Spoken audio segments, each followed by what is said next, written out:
Hello, I'm Sophie D'Souza and welcome to my channel, Sophie's Stained Glass. Videos about architectural glass.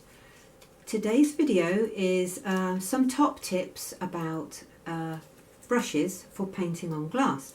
Now you can spend a lot on brushes to paint on glass, and there are some you really need to invest in, like a nice big broad badger brush that you can do your matting with.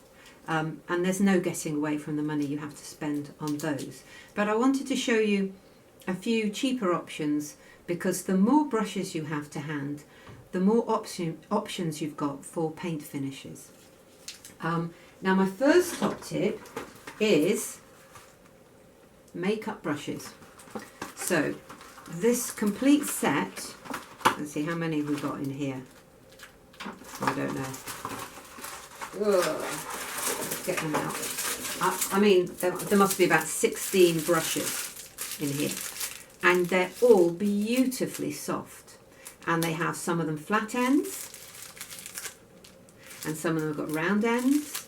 You've got pointy, you've got chisel ends, you've got little detailed ones, all sorts. And this whole set cost me £6 or £7. I mean, just ridiculously cheap. And, you know, fantastic to have to hand, because you never know when you want a brush to do just this or just that. I'd say they're best for when you're painting without gum arabic, because they're very soft.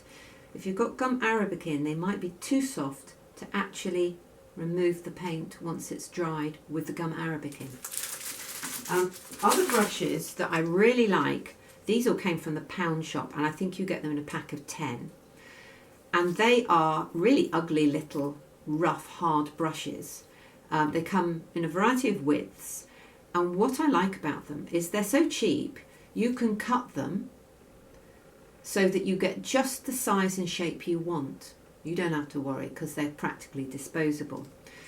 And they're very good for doing stippling or for doing hair, you know, strokes of hair.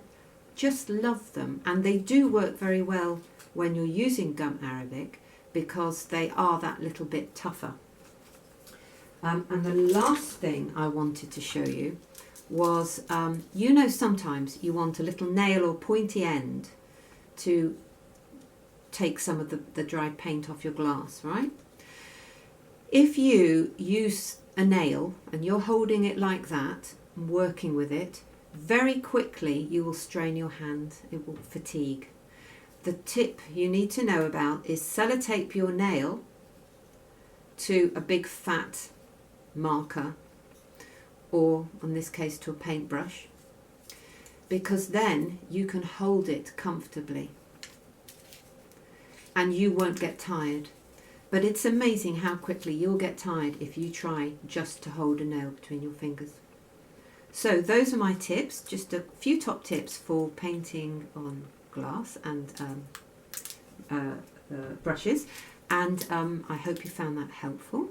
Please like, comment and subscribe. Let me know what you'd like to see a video of, and I'll try and help. Thank you for watching.